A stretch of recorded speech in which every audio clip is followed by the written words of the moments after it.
Hey horror fans, welcome back to Room 237 as I continue the Japanese Guinea Pig series with the second film, Guinea Pig 2, Flower of Flesh and Blood, which I do have another cover that was sent to me when I bought these off iOffer, because again, these are bootlegs, but this one's more brutal and more so the original cover, so I just have this one.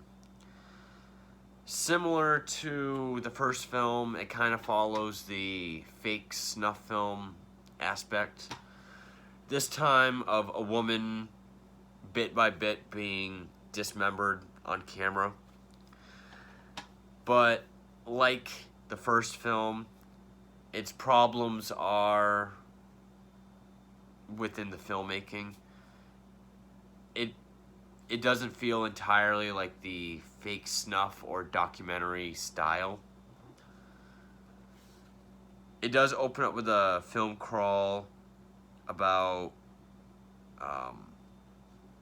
well, first, the urban legend about this film was in the early 90s, famous American actor Charlie Sheen, actually, of all people, somehow came across a VHS copy of this and thought it was real.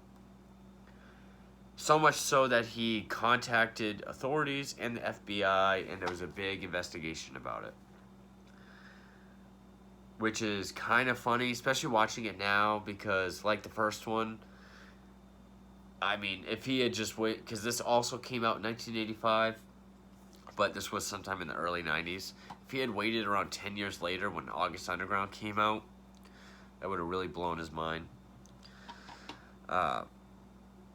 This one was written and directed by Hideshi Hino. So, I guess Ogura, or whatever his name was not responsible for the first however many. I thought they were. And it stars Hiroshi Tamura and Kiara Yugao, if I pronounce those correctly. Again, this says 42 minutes, but on the screen it said 43, so again, very short. I was kind of confused with the opening text crawl, because it said, like the first one, this video was found. There was this serial killer that would abduct people, do this flower of flesh and blood sort of ritual, make his body parts part of his collection. But I couldn't remember if it said that what we're watching is the real video or the reenactment. It made it sound like it was a reenactment. But again, it has camera angles that makes it feel like it's not being filmed by a person. You know, there's some sort of aerial shots from above the bed. So it just kind of has more elaborate filmmaking along with this one than, say, your regular simulated snuff film. But we see this woman get abducted by this guy who's dressed like a samurai. She's tied down to this bed, and he gives her this injection that makes her completely, she can't feel pain whatsoever. In fact, she's in a state of ecstasy, and pain is actually pleasurable. And he makes the metaphor of how, blood is like the blossom of the body. So every time he does a stage of his ritual, the body blooms and blossoms more flowers. Which he starts with her wrists, then her shoulders, then I think her mid-shin, then her bowels, her insides, and then her head. And again, the effects are, even for 1985, top notch. The skin may look a little latexy, but the blood and the gore within all look very well done. or even the actress herself, the way, like, after she's cut off at the shoulders, she's laying there, she'll kind of move like this, and, you know, obviously you could tell it's prosthetic. Her arms are either at her sides or straight below through the bed. But the way she kind of moves and writhes, the latex stumps look very convincing, so I give it credit there as well. Each stage, there's this rotating light with different color covers, like yellow, red, blue, whatever.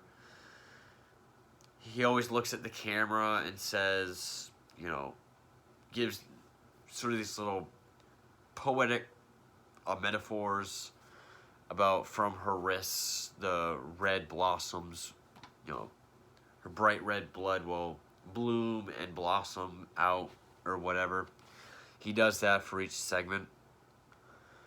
When he disembowels her, the intestines look just as real as, say, August Underground Penance, the third film.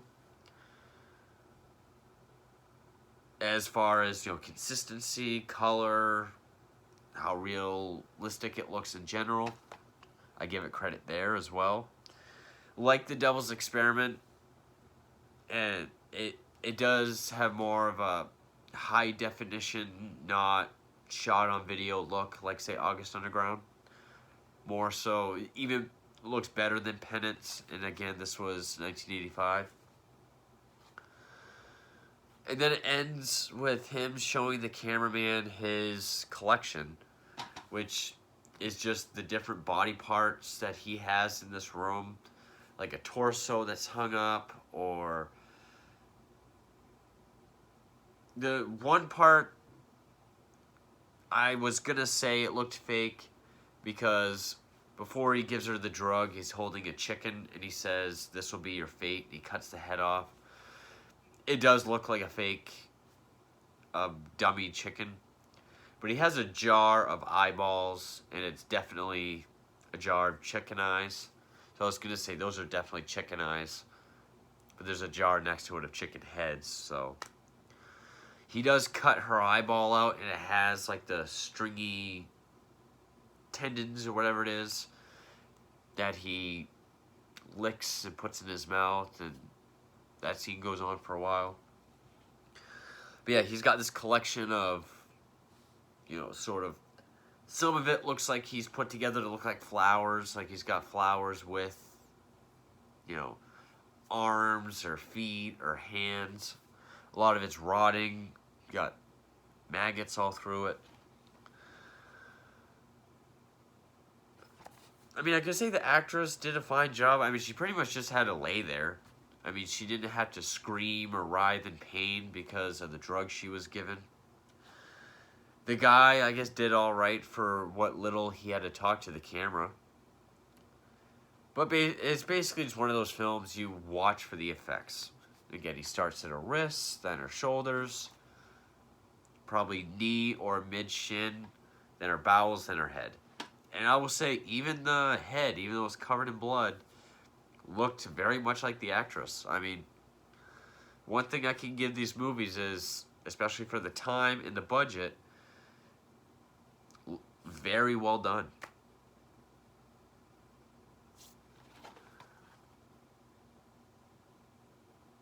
And the double feature on this is the making of Guinea Pig, which I actually meant to watch, because I don't remember a thing from it when I watched it 8 years ago or so.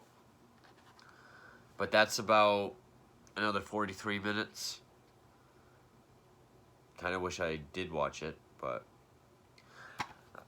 I would say of the whole bunch, this one is my favorite because I like the idea of a collection of snuff films. Even though watching them again, these two don't really, again, pretty much just in the filmmaking, it doesn't feel like that documentary style. It does feel more like a movie. Mainly because of the camera angles and how it's filmed and whatnot. But it has, I will say, the bloodiest effects, not the goriest. I would give that to the mermaid one, which I'll get to. But You know, I love the simplicity.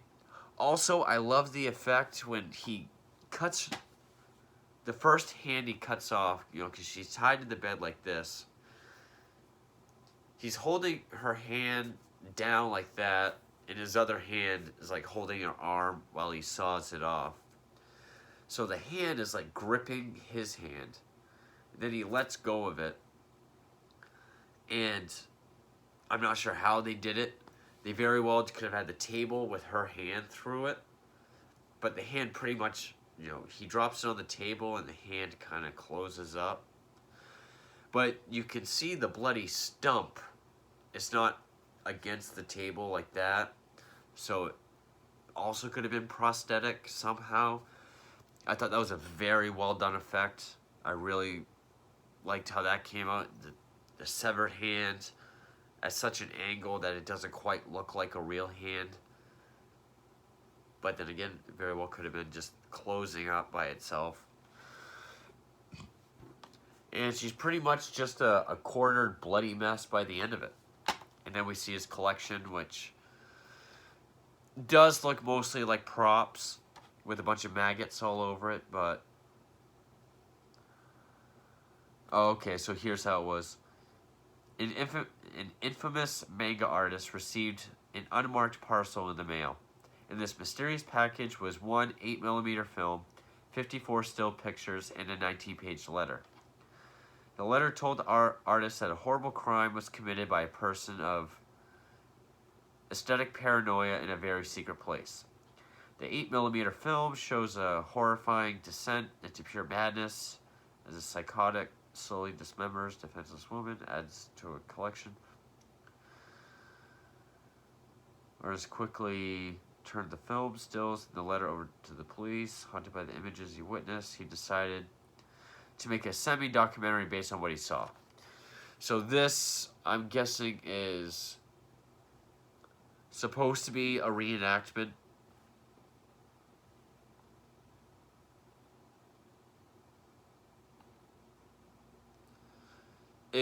It could have said a reenactment was released, but here's the original video. But anyway, yeah, this would definitely be my favorite of the guinea pig films. Although the mermaid one is very close because I actually like the story and the effects are over the top, but it fits with the story and it is very disgusting. But yeah, this one had to be my favorite just for the simplicity, just the gradual dismemberment of a person, you know, very simple. But Guinea Pig 2, Flower of Flesh and Blood. Thank you for watching.